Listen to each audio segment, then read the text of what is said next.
వస్తాను మమ్మీ. ఆదిత్య,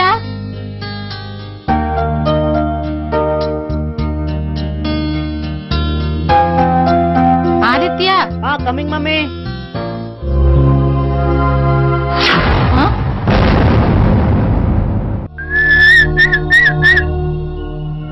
ఒరే, ఇది నీ పనేగా. వద్దురా, ఈ రక్తపు కూడు మనకొద్దు. ఇప్పుడు మనకేం తక్కువ చెప్పు? ఏది తక్కువ కాదు, ఏది ఎక్కువ కాదు. వేదంతం మాట్లాడకు. చక్కగా పెళ్లి చేసుకో. ఈ పని మానే. నీ పిల్లా పాపలను చూసుకొని మిగిలిన జీవితం హాయిగా గడిపేస్తాను. ఇప్పుడు మనకు సొసైటీలో ఒక పేరుంది, డబ్బుంది, అన్నీ ఉన్నాయి. ఇంకా ఈ పనులు ఎందుకు చెప్పు? మానేరా. నా మాట విను. అన్నీ ఉన్నాయి. మనశ్శాంతి లేదమ్మా. మర్చిపోయావమ్మా, ఇలా మర్చిపోయావమ్మా. ఈ సమాజం మన కుక్కలుగా చూసిన రోజు ఇలా మర్చిపోయావమ్మా. ఈ సమాజం మీద పగ ఉంది. ఇప్పుడు మనకి అన్నీ ఉన్నాయి, కానీ ఈ సమాజం మీద పగ చాలా ఉంది. తీరని పగ. ఇలా మర్చిపోయావు మమ్మీ, ఇలా మర్చిపోయావు. ఎక్కడ పుట్టానో ఎవరికి పుట్టానో తెలియని నేను అడుక్కుని బ్రతుకుతున్నా.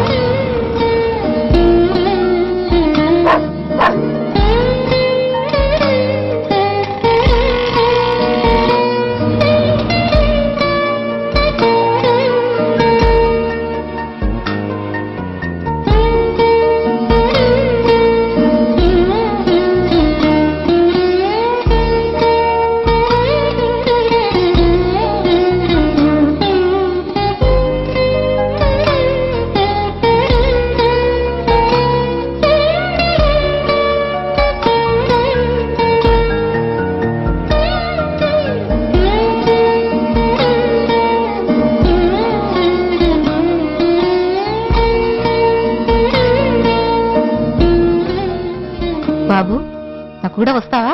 రా.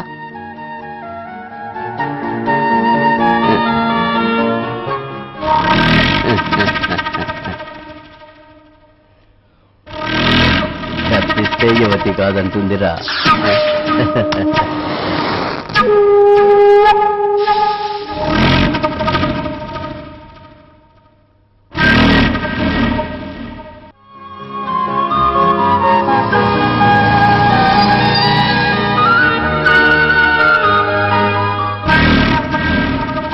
పిట పిటలాడుతుందిరా.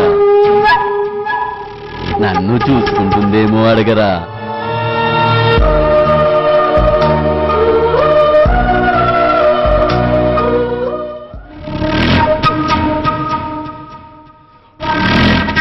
నిన్నే వచ్చిందన్న పనిలోకి.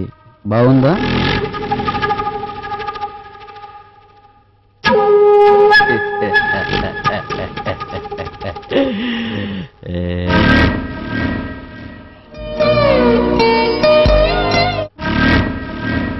ఆనాడము కలవర పెడుతోందిరా.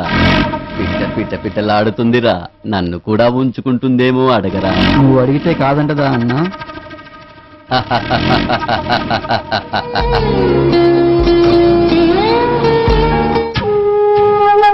నా కోసం వస్తుందేమో చూడరా.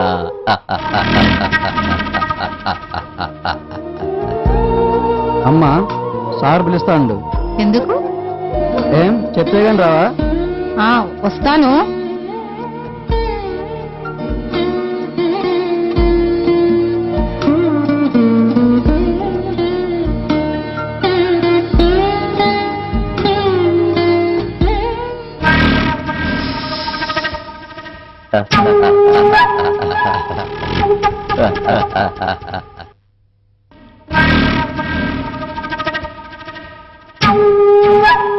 అరే, వెళ్ళి సిగరెట్ ప్యాకెట్ తీసుకురాపో.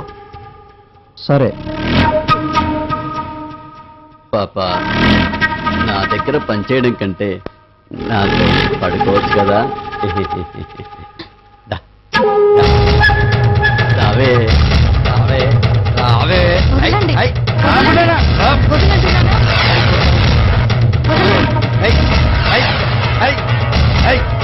అగమన్నా అగవే. ఎక్కడికి పోతావే నన్ను వదిలి? ఈ రోజు నీ పని ఖాయం. నిన్ను వదలకు. ఆగమన్నా, నిన్ను అనుభవించకుండా ఉన్నది. ఆదిత్య.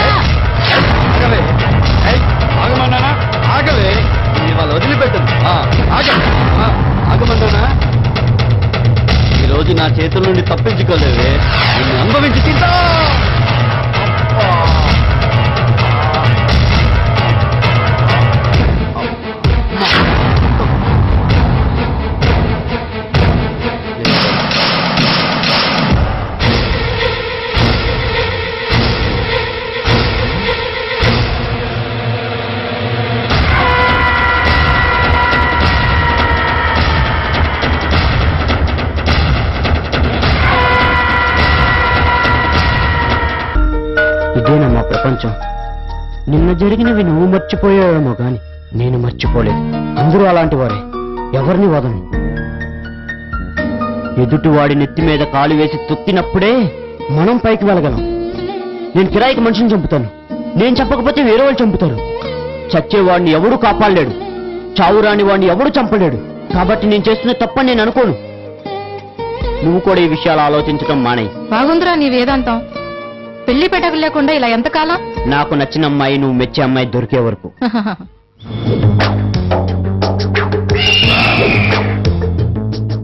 డార్లింగ్, నువ్వు నన్ను బొత్తిగా మర్చిపోయావు. నేనే కాదు, నువ్వు కూడా మర్చిపోవాలి. ఎందుకు?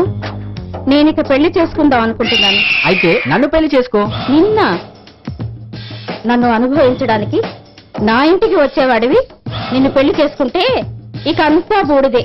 అందుకే the great big business magnate Aurora granites, Aurora construction, Aurora computers అధినేత అరోరా గారి ఏకైక బావమరిది రాజీవ్ని పెళ్లి చేసుకోవాలనుకుంటున్నాను. ది గ్రేట్ బిజినెస్ మ్యాగ్నెట్ అరోరాని వదిలి వాడి బామ్మర్దిని పెళ్లి చేసుకోవాలనుకుంటున్నావా? ఏకంగా అరోరానే పట్టలేకపోయావా?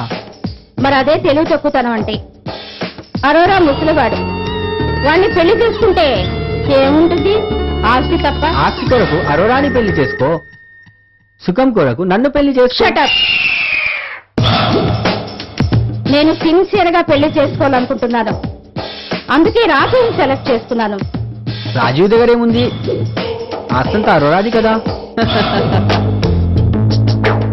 అరోరా పోతే 50 కోట్లకు వారసుడు రాజీవ్. రాజీవ్ వచ్చే టైం అయింది. ఇంకెప్పుడు ఇక్కడికి రాకు.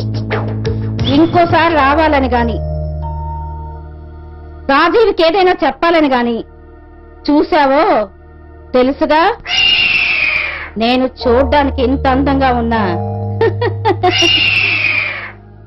సరే, ఇంకెప్పుడు రాను గాని ఇంకొక్కసారి please please please please please please. చేసింది చాలు, ఇక వెళ్ళు. వస్తాను డార్లింగ్.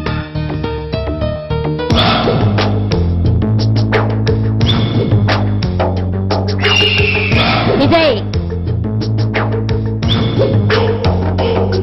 గుర్తుంచుకో, ఇంకోసారి ఇటువైపు వస్తే ప్రాణాలతో మిగలవు.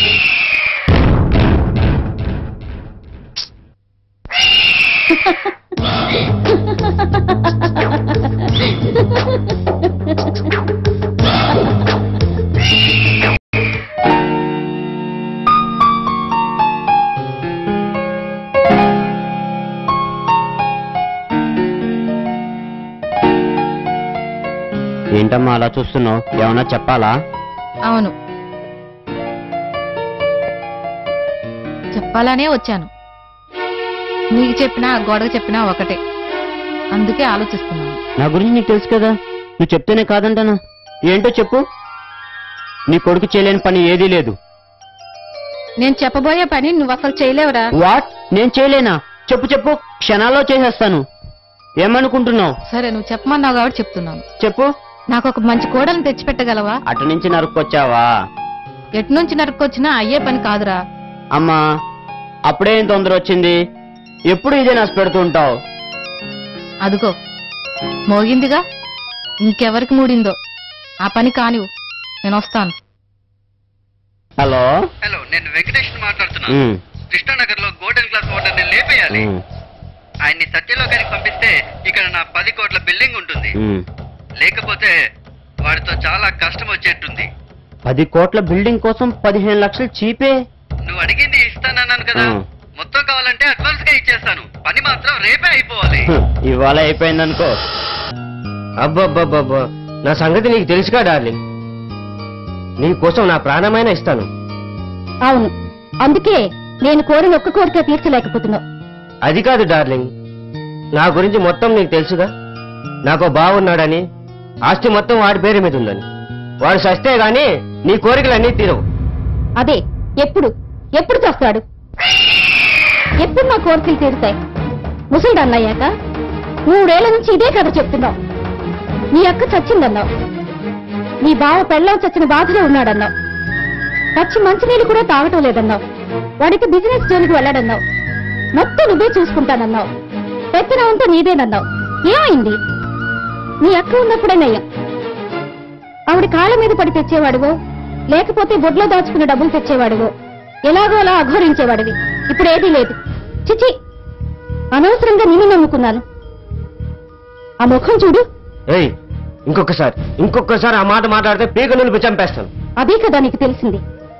మొన్న మీ అక్కను చంపావు, ఇప్పుడు నన్ను చంపుతానంటున్నావు. కానీ నీ బావగారిని మాత్రం చంపలేవు. 50 కోట్ల ఆస్తిని సొంతం చేసుకోవాలనుకోవడం మాత్రం నీకు తెలియదు. అబ్బా, నేను చెప్పేది విను. పూర్తిగా వినకుండా నసబెట్టేలా వాగుతావేంటి? నేను మా బావగారిని చంపాలని కారు బ్రేకులు తీశాను, కానీ నా కర్మ బాలేదు. బావకి బదులు అక్క చచ్చిపోయింది. అది మంచిది అనుకున్నాను. పెళ్ళాం చచ్చిన బాధలో బిజినెస్ వ్యవహారాలు చూసుకోవాలనుకున్నాను, కానీ వాడి పెళ్ళాం చావడమే అదృష్టమైంది. ఇప్పుడు రోజుకు అమ్మాయితో ఎంజాయ్ చేస్తున్నాడు. అమ్మాయిలకి దోచిపెట్టడానికి డబ్బులు కావాలిగా. అమ్మాయిలకి దోచిపెట్టినా మీ బావ సొంతంగా సంపాదించి పెడుతున్నాడు.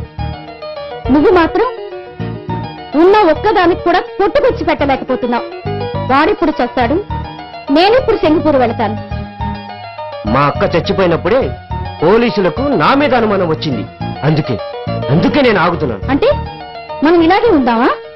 నీ బావ మాత్రం అలాగే ఉంటాడా? తొందరపడకు మై డార్లింగ్. అతి తొందరలోనే మా బావగారు చావుకి రంగం సిద్ధం చేశాడు. ఏం చేసావు? డైరెక్ట్ గా చంపి జైలుకి వెళ్తావా? డైరెక్ట్ గా ఎలాంటి పని చేయను. లాస్ట్ టైము బ్రేకులు ఫెయిల్ చేయమని మెకానిక్ గడికి డబ్బులు నేనే ఇచ్చాను.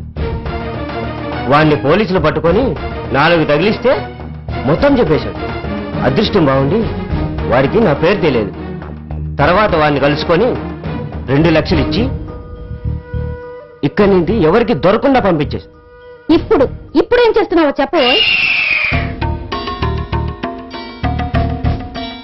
మా బావ అచ్చను హైదరాబాదులో పేరు మోసిన కిరాయి హంతకుడు ఆదిత్యకు అప్పగించాలనుకుంటున్నాను. ఆదిత్య? అవును. అతనెవరు?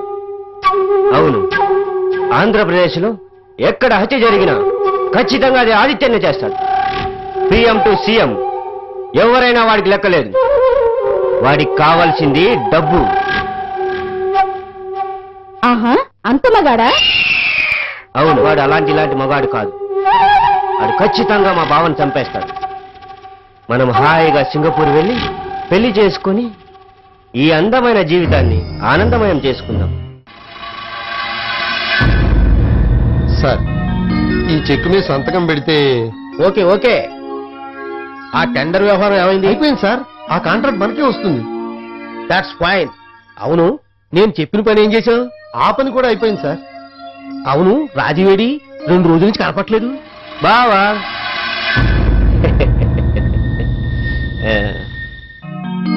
బిజినెస్ విషయంలో నువ్వు చాలా కష్టపడుతున్నావురా రాజీవ్.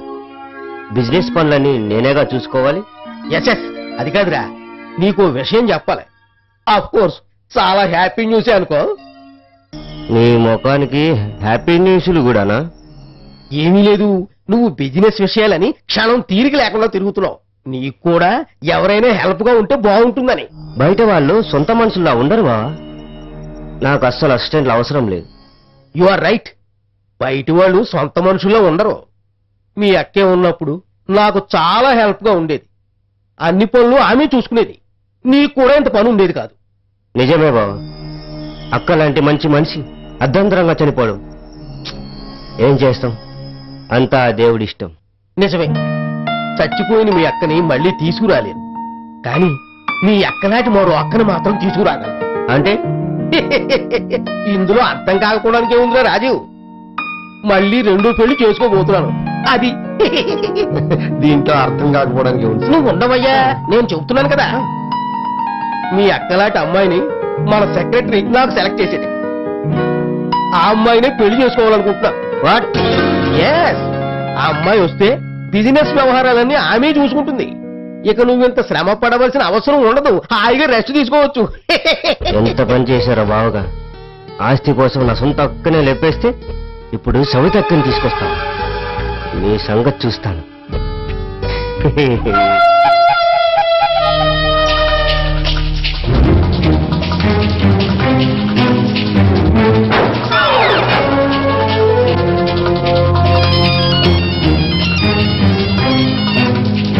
హలో హలో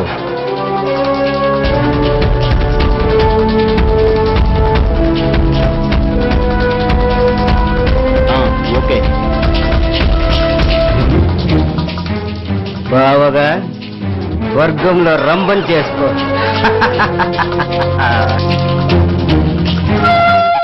ఇంకో పని పడిందన్నా, మా బావ రెండో పెళ్లి చేసుకోబోతున్నాడు.